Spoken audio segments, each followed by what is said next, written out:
Mm, I ain't tryna. I ain't tryna. I ain't tryna. Yeah, ain't tryna be cool like you. Wobbling around in your high heel shoes, I'm clumsy. Made friends with the floor. 2 for 1, you know a bitch by 4. And 2 left feet, you know I always drop. First thing a girl did was a bop. And the whole damn cake and the cherry on top. Shook up the bottom, made a good girl pop. You ain't even here to party. Ken in the club tryna pipe a Barbie. I don't wanna go with the flow back then till I touch my toes. I don't wanna roll the boat. Wrist full of rocks and I hope I float. Big up yourself cause you know they don't. I chew cause they hope I show. I'm a bitch, I'm a boss. I'm a bitch and a boss, I'ma shine like glass. I'm a bitch, I'm a boss. I'm a bitch and a boss, I'ma shine like glass. I'm a bitch, I'm a boss. I'm a bitch and a boss, I'ma shine like glass. I'm a bitch, I'm a boss. I'm a bitch and a boss, I'ma shine like glass. Bitch on the after, you been the B4. I've been the stallion, you been the seahorse. Don't need a report, don't need a press run. All of my bad pics been all my best ones. I wear the hat and I wear the pants. I am advanced, so Welcome back, everybody, to Weekly Wine Comic Time. I'm your host, Niko. And I'm Christine.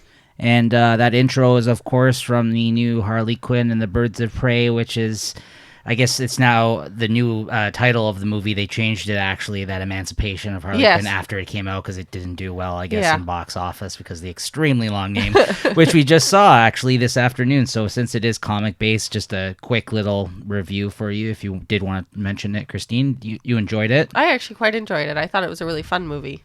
Yeah, so did I. I thought it was pretty fun as well. That wasn't Cassandra Cain that was in that film, as far as I'm concerned. But there was a lot of ass kicking, and there was some pretty good moments in it. Yeah, it was definitely rated R. A lot of killing, a lot of swearing, a lot of funny moments. Yeah. It was fun. It had a good soundtrack to it, I thought. The soundtrack was great. The action was good. I mean, it definitely had that empowering kind of women kind of vibe going on, for sure. And, you know, making men look really bad.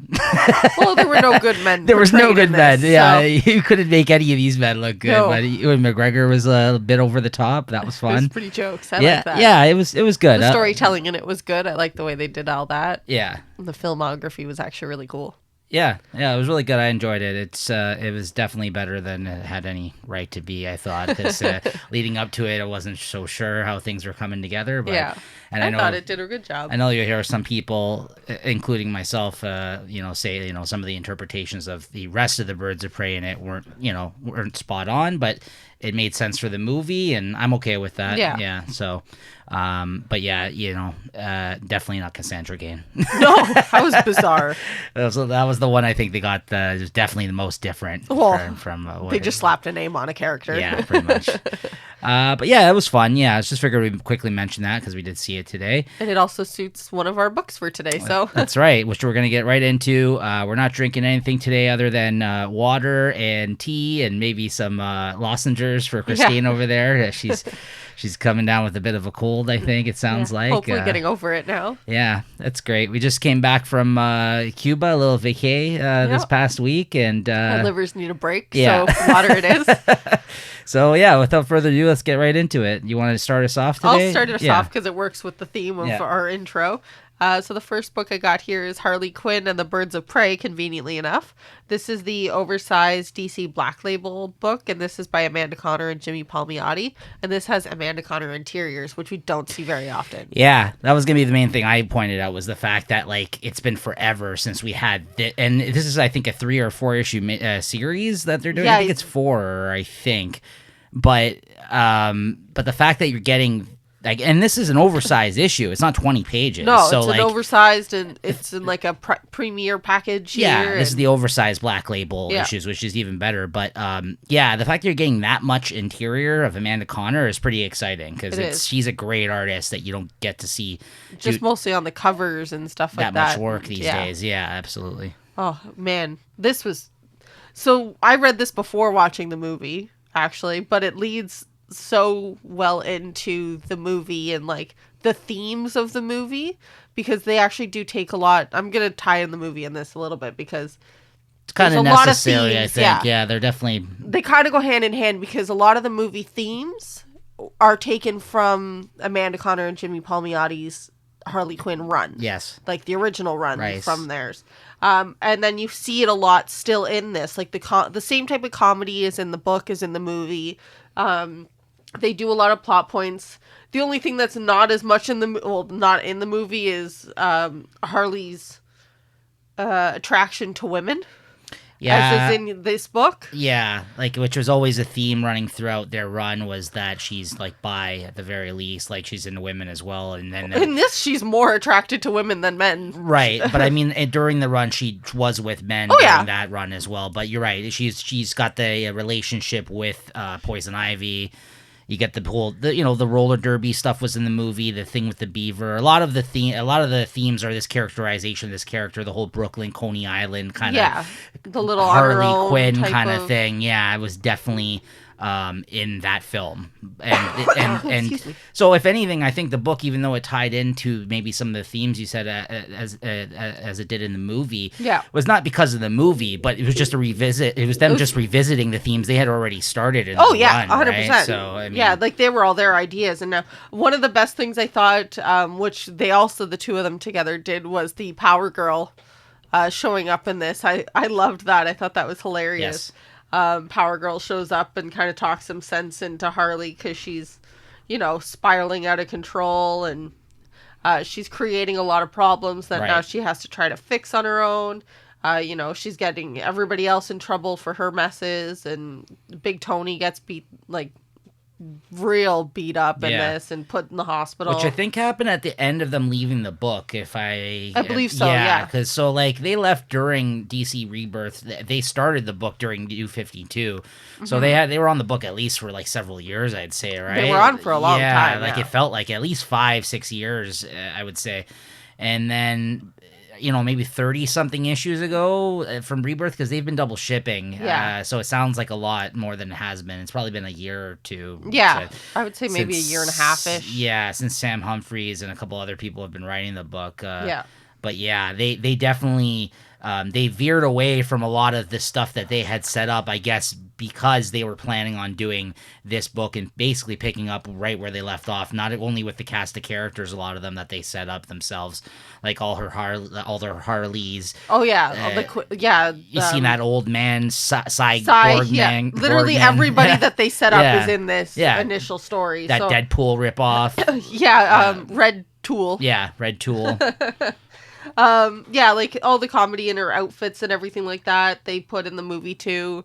I had a lot of fun with this issue. I gave this a 5. Yeah, I mean, basically the plot of the issue is, like you mentioned, it was a lot to do with that guy, the Coney Island dude, getting beat up, Tony. Big Tony. Who's like a small person, a little person, essentially. Like he, but yeah, he was like the guy that she kind of hooked up with, not sexually, but like was her landlord or something, I think, when she first moved to Coney Island. He became like her landlord, and he kind of took care of business. And then he kind of got involved with everything with her prior to like her whole gang of Harleys, which were featured quite a bit in this series as well. Yeah. And then, when they were on the book, they did lots of little miniseries. They even did one with Power Girl, so they're no stranger to writing her in this world as well, right? So, yeah, it was... The main things that stuck out to me from reading this was, 1, it was so good to see Amanda Connor on the interiors. 2, it was so good to see these guys writing this book again, because it hasn't been the same since they left. Yeah, it is not being the same. Like, I was a big fan of this book, and even at times for me where it kind of... I was, because it went on for a long time. It kind of was like, lulled a little. And... this made me wish they were doing that book again, and it made it even better again because Amanda Connor was doing the art. Of course, she barely did any art when they were writing the series. She did all the covers, but that was there was issues where she'd do like maybe a little bit those jam issues where they a few different artists did stuff. She would come in and like the annuals or whatever like that. And 3, like, because it's DC's Black Label, this was mature. Oh, yeah. So there was swearing in this. There was swearing. There was, like, almost nudity. The first scene, she's waking up from her dream, which, like, very cheesecakey kind of scenes with her and Poison Ivy. She's got the crab in her cooch. And then it wakes up, and it looks like she's, like, in an orgy. Yeah, like, she's just... Meanwhile, like, her Harleys, gang of Harleys and everything, sleeping half naked in the bed with her and stuff. But It was just, it had that tone that kind of Jimmy Palmiotti brings to other things that he's written. He's always brought it a little bit, but now he gets to really bring through. They always kind of, even in their Harley run, like push the boundaries of the things they said with the but beaver. Now they're actually able to. But that's what I mean. In this one, though, it was like, it was full blown. Like, even the violence in this. And again, like you said, the movie was like they had seen screeners of the movie because they were involved in kind of the concepts as well. They took a lot of ideas and stuff from their run. So it just meshed very well. For anybody that watched the movie, I wouldn't even necessarily say you would have to have read the rest of the run because, like, I think this kind of does its own. Yeah, even like Montoya and them, the representations of these characters that they bring at the end of this issue aren't exactly like their versions in the book. So in a way, they were trying to tie it into the movie. But I think the balance of revisiting the stuff they've already set up previously, and then also the stuff with the movie, I think they did a very good job of it. It was a good mesh. It was really impressive. I mean, I gave it a 5, and I know you did as well. Did. Yeah, so very, very good. I was really happy with that. So much fun. Yeah, I miss them on the book now. But it looks like for the next, I think this is shipping every 2 months. It's like bi-monthly. So you have them for almost a year to come. Yeah. Next up, we got The Amazing Spider-Man number 39. This is written by Nick Spencer, art by Iban Coelho. I think he drew the last couple of issues. I still miss whenever Ryan Ottley's not the artist on this book. I know he's kind of been coming and drawing like every few issues, but they double ship this book often, so I don't expect him to keep up with that sort of a schedule. It's just the book is better, I think, when he's on it. But Iban Coelho's doing an okay job. But this one is fun to talk about while podcasting because it was essentially about Spider-Man. Now that we've been talking about this book on the show previous to this, and Jay Jonah had just got that job at this like more of like a clickbaity like internet kind of source of internet news.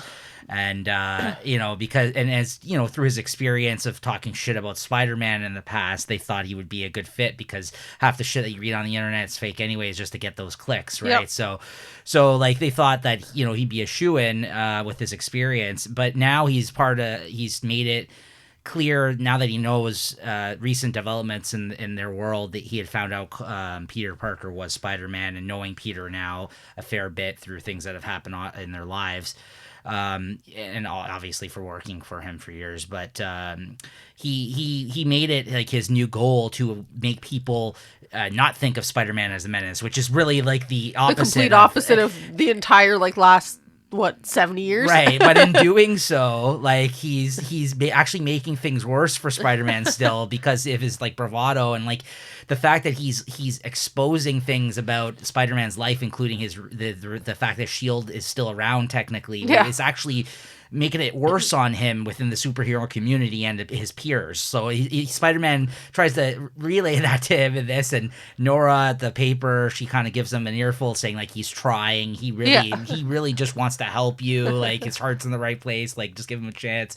So then he's like, okay, I'll come on your new podcast that you're doing as part of your job here, so to interview. And it starts off with them just kind of, being like, oh, how much do you like each other now, and this and that. And like the guys in the booth are kind of like, oh man, this is really boring. Yeah. Like this is. I thought he hated everything. Yeah, that's the whole reson why we wanted him. Yeah, Nora's like, oh, hold on. If I know these two, they'll get into it very soon. So and then in which they end up doing, they end up getting at each other's throats and yelling at each other, and it gets interrupted at the end by this whole other plot that's been happening with this bad guy, where bad guys are betting on other bad guys like success in like things like it's like a casino essentially, but he bet the guy who runs this place, I'm blanking on his name right now, that basically his name actually might be Chance. Anyway, the one guy's name is Chance. Yeah. He runs the casino, so he bet Chance that he couldn't get something from Spider-Man or take down Spider-Man. It's to take the web shooters. Right. So instead of being ashamed in front of all like his proprietors there at the casino, he's like, okay, I'll do it. So then he kind of barges in at the end of this issue in the middle of their tantrum on the podcast, right? So that's basically what's been going on in this. Anyways, I gave it a 5. I thought it was a lot of fun as a podcaster. I thought it was pretty funny, some of the things they're kind of touching on in this. I will say the artist had the mics at some weird fucking angles during this that would never like work as a podcaster. Like they're kind of, I know they're like the floating mics here. Like it's more like a radio studio that they're in, but I don't know. It's multi-dimensional. They have a lot more space though, so it'll work for them that way. But yeah, I thought it was really funny, and I'm just like having a lot of fun with this current arc with him and J. Jonah, because like what's better than their relationship in Spider-Man, right? So I gave it a 5. Yeah, I thought this was a lot of fun. I also gave this a 5. It was just a fun issue, like you said. With the podcasting, their conversations are really good. The guy did a really good, decent job on the art here. Like, there's really nothing you can say except for he's not oddly. But no. Besides that, that's not really he's doing a serviceable job. Yeah, absolutely. You can't really complain about that. I know. It's not fair to him, I guess. No. But yeah, like the one page I really liked though was when they were, when J. Jonah was saying, or where was it? Or did you insult me, antagonize me, even threaten me repeatedly? And he's like, Then the next page is him seeing himself do all of these things. And he's like, I have no idea what you're talking about. Yeah, because to get back at J. Jonah over the years, he'd fuck with him back. Because he'd be like, oh, you're going to make me out to be a tyrant? So, he went a bunch of times he webbed him up. Can you please stop doing this? And, yeah, absolutely. So I just thought that was kind of funny. He's like, I don't know what you're doing or you're talking about here. And then his spidey sense starts tingling and they're like, what? And then the two guys in the back room get excited thinking that they're going to have an actual fist fight. But then that guy shows up to steal his web shooters. Mm-hmm.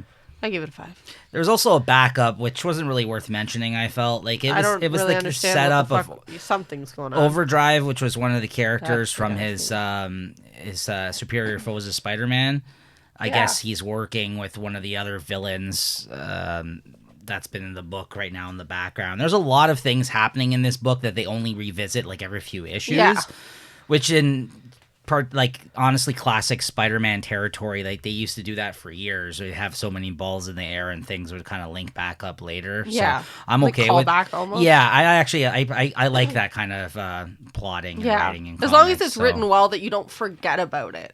Absolutely. Like that's where, because I've seen other things, then you're like, wait, what? Where the fuck did this come up before? Yeah. And it's like one little panel in one issue, like 6 issues ago. But as a result, they cut back on the main story. There was only 18. I counted. There was only 18 pages of the main story in that. So maybe it's because the artist couldn't meet the demand. They're like, okay, we better put a backup in it. I don't know. Maybe it was a planned thing. But the main story was still good for me. So yeah, go ahead. So the next issue we got here is Archie 55. This is the last issue of this kind of mini era, and this is by Brian Augustine and Mark Waid. So basically this one just continues where, Archie's basically filling out his contract to, what's his face? Hiram Lodge. Excuse me. And, he's getting all the bullshit. He's got to sign everything. He's doing the shitty movies. He's doing shitty commercials that he doesn't believe in.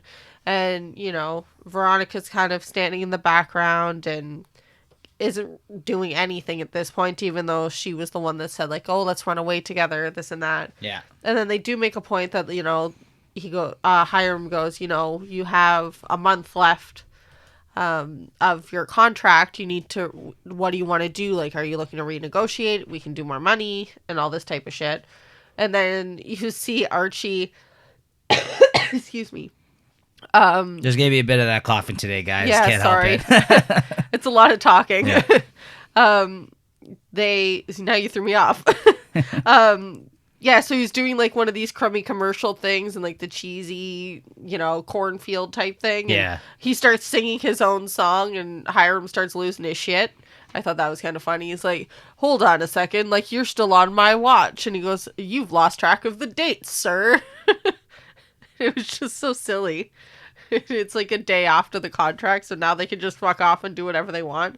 And then somehow they're like, oh, we lost everything. And then they turn around and Veronica's like, nope, I bought back all of like the majority stakes in the company. So it's all mine now, which I thought was kind of bizarre. Yeah, they made her out to be like the bad guy, not going along with him the whole issue, and then she like kind of went up from under her dad with money, I guess, that she has probably from her dad, and then bought the company from him, and then became the manager who oversees things, and then basically her and Archie just drove into the sunset. They're like, oh, yeah, and then now he does the whole lives in front of us now, kind of thing. And now he plays at the Black Club that he started out with, right? Because he knows back to his roots. Yeah, this is where he learned everything. Yeah, I gave it a 4. I thought it was good.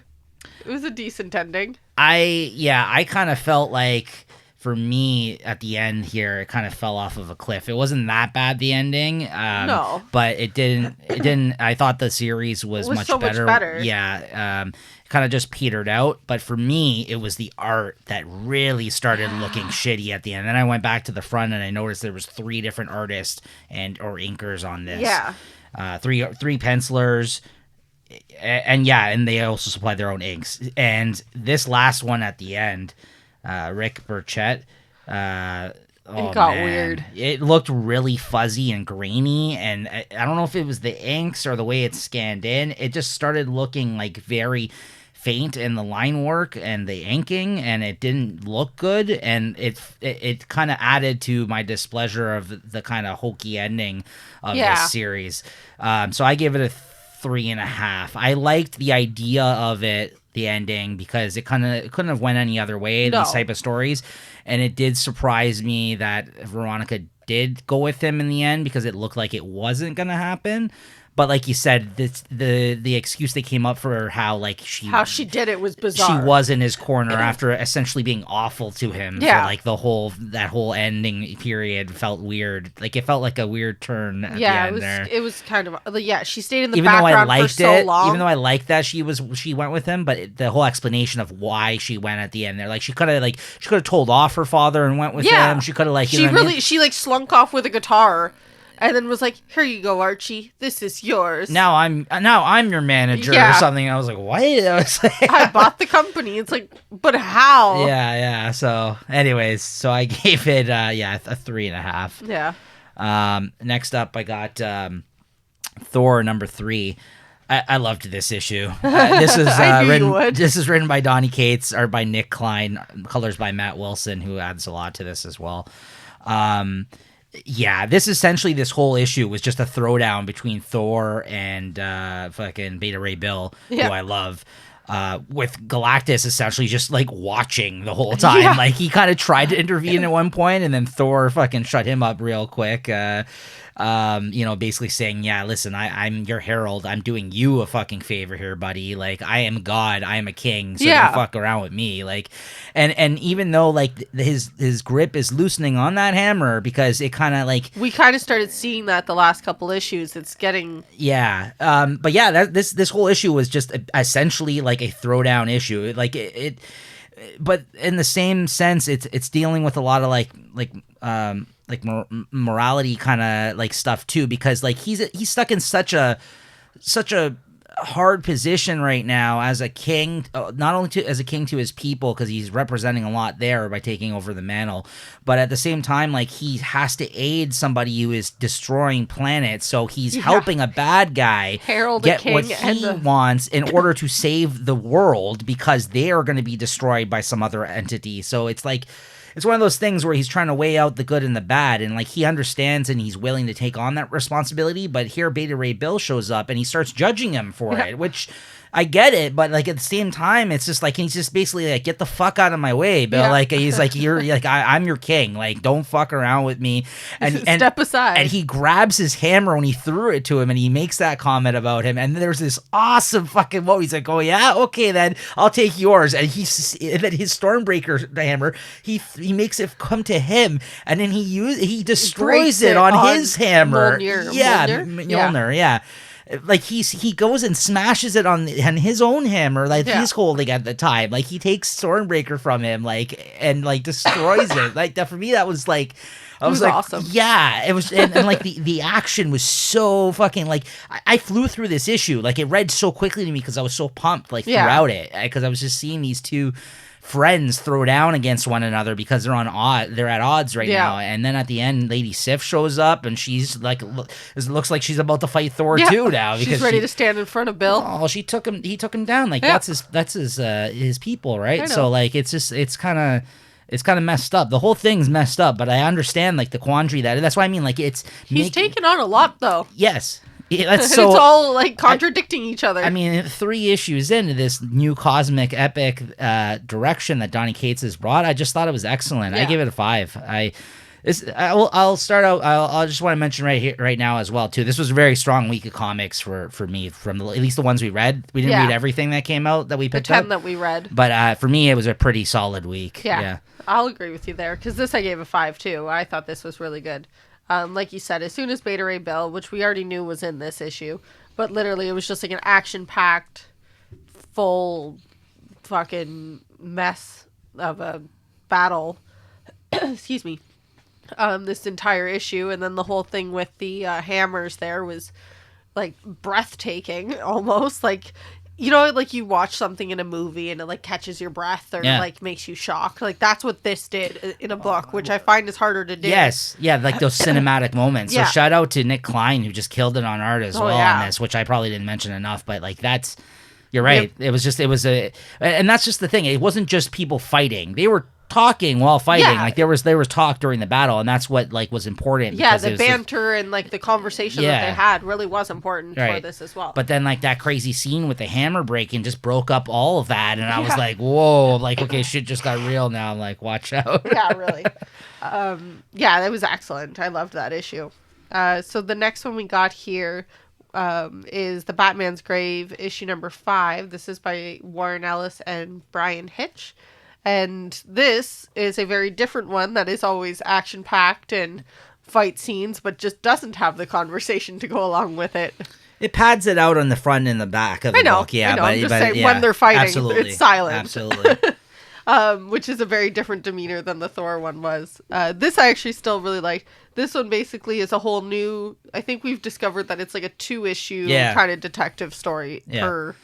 But this seems to be tying the last two little things. I'm not saying like they're totally separate, but they're starting to piece together. The pacing is very unique on this book. Yeah, absolutely, yeah. So basically, like, Batman is called into Arkham because he has to go meet Gordon.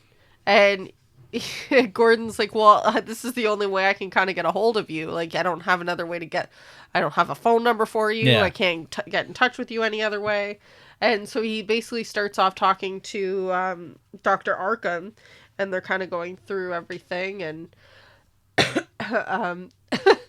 there was one guy in here, because so you're obviously seeing all of the patients of Arkham in here, and there's walking by, and one guy's just kind of going, if happy, know it, clap your hands, and the guy's got no hands, and he's just like bloody, and it was just one of those moments that I was like, oh. I was going to comment on the scenery when they're walking through Arkham in this. It was quite disturbing looking. Yeah. I think it really captured Arkham in a way. They did a really good job. It's been a while since they the artist on this was... Yeah, Brian Hitch did a great job, yeah. Like, they really made it creepy in like a very unnerving kind of way. Everyone's got like weird scars on their heads and stuff like that. Like they're like brain transplant victims. Yeah, and then like, their viewpoints too. Like some are like they're distorted views. So like with the way they're drawing it at. Yeah. So it's not just like a straight on view. You're kind of getting some angled, and I thought that was really well done. But yeah, then I don't recall the guy's name that they go to speak to here. He's the dude that he found like under the floor in the first little case that he did at the start of this. I just couldn't remember if we had his name. Probably, I just can't remember it either. But yeah, that's who he is. Yeah. So this is where we said it starts to tie into the other one. This guy with the crazy carrot top fucking hair. Yeah. Going on that's graying. They're having the conversation with him, and then all of a sudden, some other guy comes and shoots Batman in the back. One of the other inmates. Mm-hmm. And that's when your fighting starts to begin. And then the next few were just some crazy fight scenes between, inmates Batman and Gordon, which I thought was pretty sick. Yeah, I enjoyed this quite a bit. I'd give this a 4.5. Yeah, I really like this issue as well, too. I've grown accustomed to kind of how this book is set up and flows at this point in time, just because it threw me off at first. But, it was with a Warren Ellis Batman thing, you want it to be somewhat unique. So, his characterizations and the way he writes characters is quite different, I find. Like you said, the visuals are great in this, and I got to give it up to Warren Ellis as well, because it seems like whomever he's working with, even though he works with a lot of really good artists, it's always his fighting scenes. He must choreograph them for the writers, because I've never seen. For the artists, you mean? Sorry, I mean for the artists, because I never see. There's very few writers that write fighting scenes as good, I find, as Warren Ellis, because it just doesn't matter who he's working with, they always come out really well done.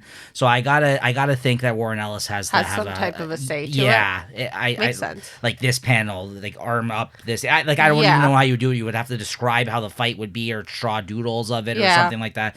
I know normally you'd always give it up to 100% to the artist, but for whatever reason, I think whomever he works with, his fighting scenes are always really dynamic, very interesting ones. That's true. Yeah. So I got to give some of that credit to him as well. It has to be, at least the way he breaks it down, he condenses it. Because there must be some conversation that he has with people. Conversation, because if you're gonna have 4 or 6 pages of fighting and it doesn't really take away from the story, it adds quite a bit to it. Yeah, it's in a very dynamic way. That's hard to do. Yeah. I also gave this a 4.5. I thought it was really well done. Next up, I got Doctor Strange number 3, written by Mark Waid, art by Kev Walker. I love this as well. I thought this is so good. This is kind of like a one and done story about a patient that comes into the hospital that's dying, who gets a lot of tattoos. He seems to be suffering and aging very quickly.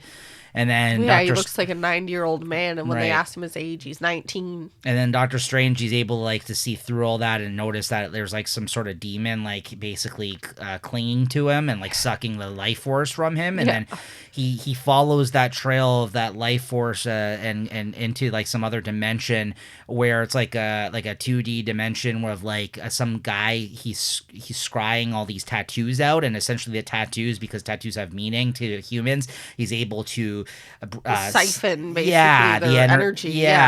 And so it's just some really weird out there fucking Doctor Strange concept about another dimension and type of being, creature, and you get all that within this issue, as well as of him basically solving the problem at hand, but then there's also other things that are still going on in the background, like I said, in this issue, the investigation of why the Wrecker got his powers, his assistants helping him out with that. Yeah. There's some, there's some hinting going on, why are these things happening?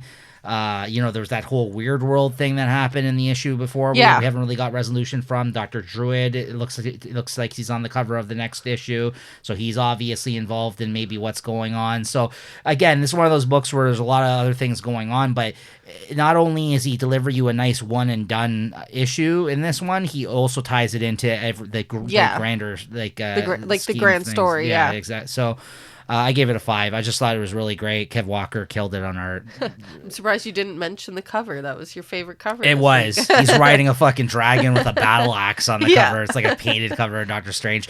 I mean, at this point, from Jason Aaron and Donny Cates to Mark Waid. Phil Noto drew it? Okay, yeah, he's good. From Donny Cates, Jason Aaron, Donny Cates, and then now Mark Waid's run on this title. The Doctor Strange books have been pretty solid for quite a while, which makes me very happy. Course, yep. But yeah, I thought this was great. I loved the art in this. I thought the story was pretty freaking awesome and super unique. I can't say I've seen another story where yes, there's been tattooed things and stuff like that, but not where it's a 2D dimension siphoning your soul.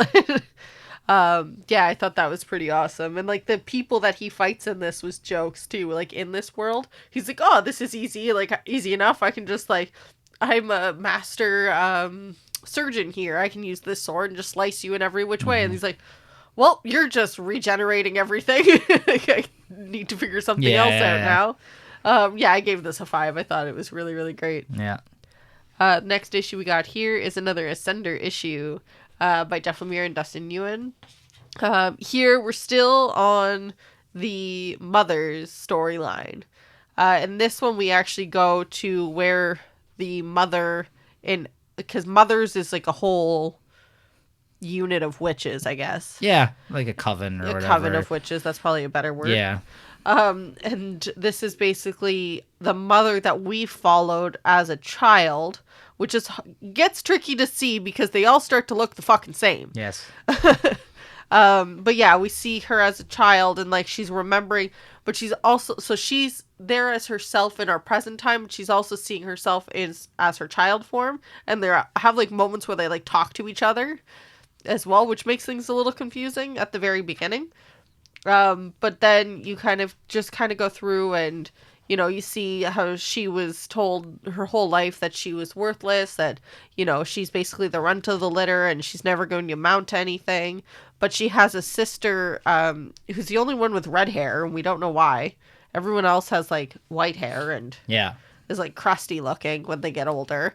And then she somehow ages gracefully with beautiful red hair, and maybe because she siphoned off this power that we find out. Well, now she did, but she always had red hair and stuff when she was younger. But yeah, she was like the praised child always. And then we learn, you know, like Niko just said, she siphoned like the powers, which made her be able to be stronger. And then when they get older, the mother that we're aware of ends up like killing her. And then she ends up coming back at the very end, even stronger. And like she ends up, you know, what did she say? She took the lives of 3 other entities, I guess, and it was able to bring her back to like her. Now she's telling us basically the big bad witch that we've been following this whole time now has to bow to her, essentially, like because she's like the more powerful. She is the more powerful mother, and I gave this a 4.5.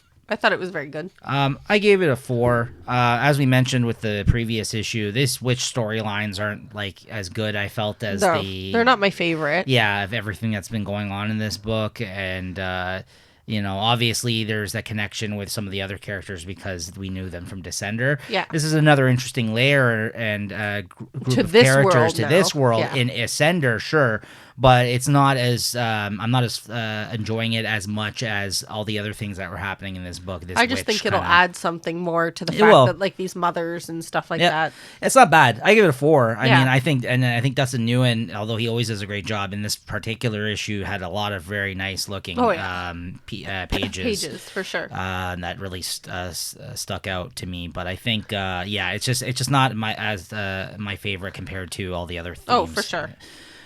So next up, I got Savage Avengers number 10, written by Jerry Duggan, art by Patrick Zurcher. This was basically the conclusion, at least for now, of the Kulan Goth storyline of him facing off against Doctor Strange, Doctor Doom, and Conan, and them trying to save Dr. Voodoo as well, who was taken by Kulan Gath. And, you know, basically just furthering my point that they reference the fact that they knew him from the past in this, because that issue 0 was in between this and issue 9 and issue 10, and it basically did nothing for this issue. Like, I guess, you know, in the next issue you see on the cover, there's Elektra making out with Doctor Strange for some reason, so I'm interested to see what's going on where that goes. And, like, I'm sure, like, if there's any indication he grabbed magic at the end of that issue 0, that was the only new development in the story, so it looks like magic's gonna maybe come, because they basically were able to cast him away by the end of this issue. Conan put this like that amulet back on him when he was like in another form, and as a result it like made him like, I don't know, like it was too much power or something. Something went down. I wasn't very clear on what basically made the change there for him, but they were able to cast him away temporarily. So, you know, it looks like that is going to continue. He's going to keep popping up in their lives. But by the end of this, Dr. Doom and Doctor Strange, after Conan had helped defeat him, or just like, beaten the fuck up and tired. And Conan's like, let's go drink to celebrate our victory. And they're just like looked at each other. They're like, shall we? And he's like, yeah. He's like, where did you find this man? He's like, Brazil. And so they teleported him back to Brazil. And then he's like blasted. And Conan's just like pissed off. And he ends up back in Brazil and like, and he basically says, if our paths cross again, I'll choke you with your own robes, filthy wizards, going back to hating wizards again. And then at the end, you get that map that basically showed all of Conan's where journeys. He goes and now he's back to Brazil. Right. And Dr. Doom and Dr. Strange are just like exhausted on the floor of his mansion. And just like, what are we going to do? Do we have to like bring Mephisto into this? And Dr. Strange is like, I really don't want to, but he's like, I don't know. Yeah. So I gave it a 4. It was a nice conclusion. It didn't have a lot of the laughs like I usually expect. There was a couple funny Conan moments where, all the wizards were just yelling out like their spell things, and then Conan's just like yelling out that he's gonna stab them or something. I forgot something like that happened where he just had like a Conan moment where he's just like trying to fit in, kind of deal. Like, but so I gave it a 4. Yeah, I'm there. I enjoyed this too. I think 4 is fair for this one. And then I still thought it was weird that Doctor Strange was in like an Iron Man suit. I know that was from the last issue, but it was just weird to see. Yeah. But then it was pretty handy for him because he used that to his advantage quite a bit here. Mm-hmm. But yeah, I gave this a 4. I thought it was good. I liked when they went to where is this place called again? Like Dr. Voodoo's, like they went to a shaman or something like that. Yeah, like the head. They like to basically bring Dr. Voodoo back. Yeah, and they had to go to this other kind of plane of existence. Mm-hmm. And the guy's like, he's like, I always liked Jericho Drum, even if he is a deadbeat. And he's like, leave him here, and we'll see what we can do, or see if I can make him. Give me something basically in return for bringing him back. Yeah. I thought that was pretty awesome. Yeah. I gave this a 4. I thought it was good. And then Conan took that like weird like Cthulhu type creature that was on his head. On his face. And he just like started punching the shit out of it with his face underneath and just like threw it off of his head. Like, because Doctor Strange was trying to do it all extract. He's like, I'm a surgeon. Watch this. And he's just like failing. He's like, you don't have time for this. He starts like punching the shit out of him and just like throws it off of it. It works. Look here, it works now. Right? So my last book of this evening is this is a one and only, right? Yeah. So this is the Batman Pennyworth R.I.P. issue, which I feel is like late. It should have come out like half a year ago.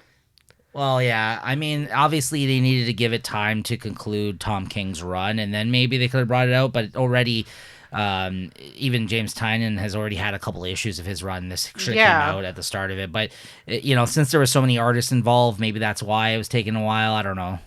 Yeah. But you're right. It's kind of like it happened like months. Like I'm over this at this point. Happened in the summer, yeah, like it happened like in July or something. But we didn't know if it was gonna stick or not till the end of Tom King's run. Like I didn't even take for it to. I'm sure it won't forever, but it's one of those things. No, I know. It's just one. Yeah, like you said, it's one. I hear what you're saying, but I just think the timing was a little off. Like, I think at this point I'm over. They do reference that in this, though, how late he was. Because I actually thought that was kind of clever to say, like, Bruce hasn't known what to do because he doesn't have guidance now that Alfred is dead. Yeah. So as a result, he's been sitting around not doing fucking anything, but instead of, like, tearing down buildings and, like... Yeah. There was comments about all that I know. So I thought he played it pretty well, but I agree. It's been a while since he died. This was written by James Tynion IV and Peter Tomasi.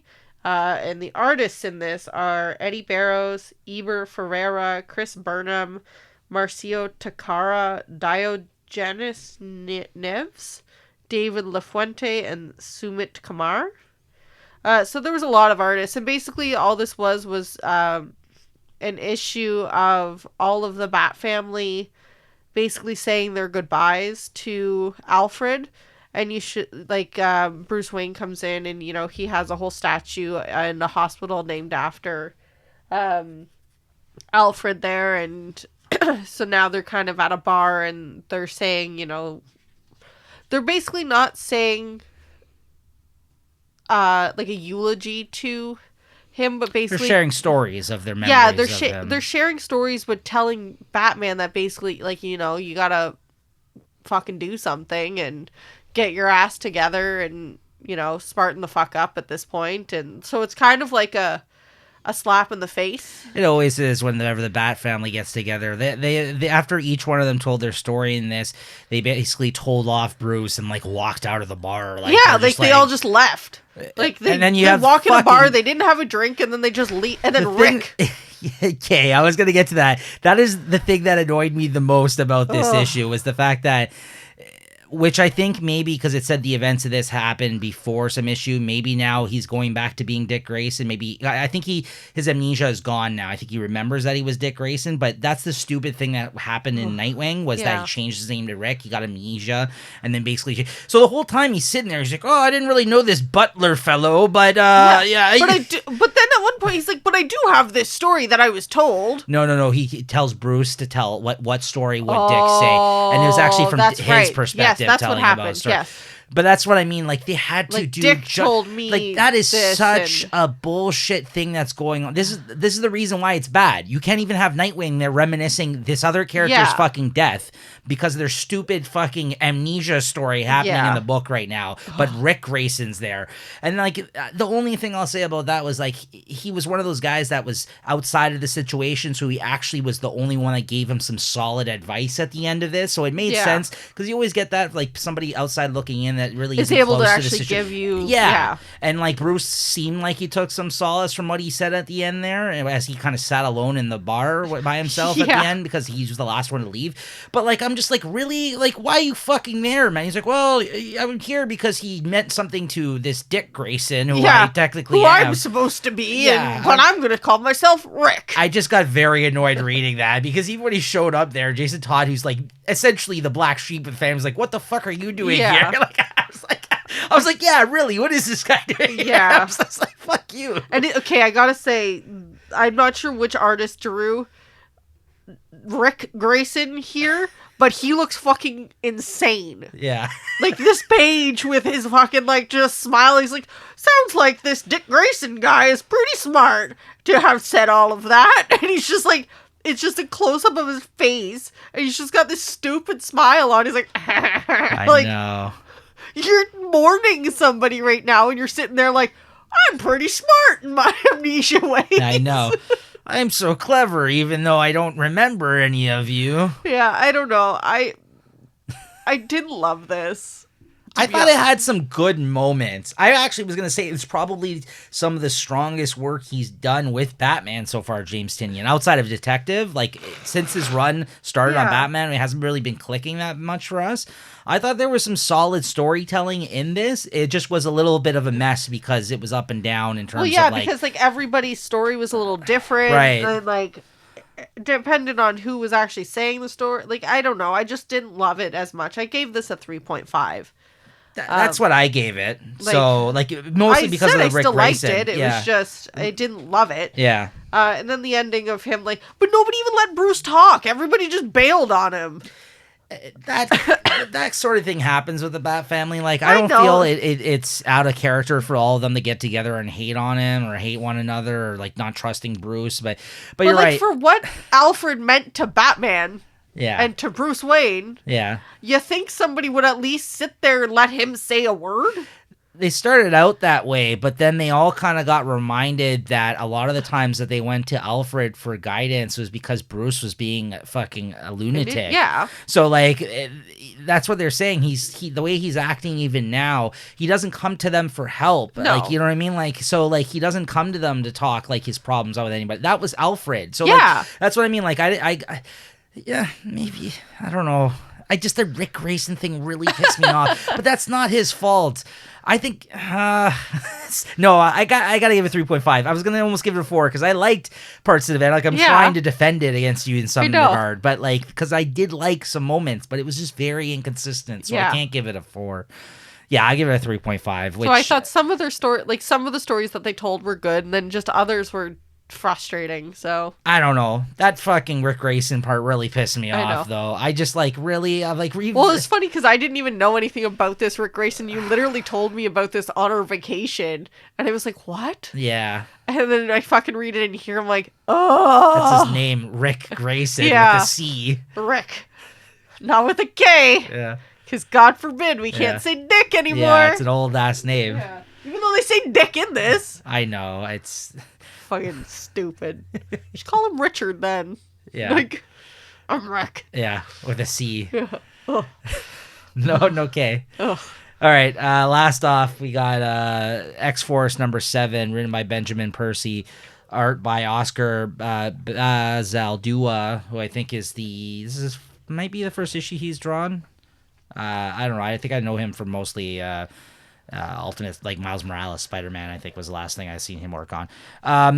This was solid. This is a great fucking series. I love X-Force. I think this whole thing of, now we're finding out in this issue, the main thing of this issue is finding out that Domino, when they stole her and basically almost killed her, like she had to come back and be like put in like some sort of vegetative state that's like regrowing her from Krakoa. Like it's basically regrowing the rest half of her body because they were taking skin samples and like her DNA and trying to mix them in.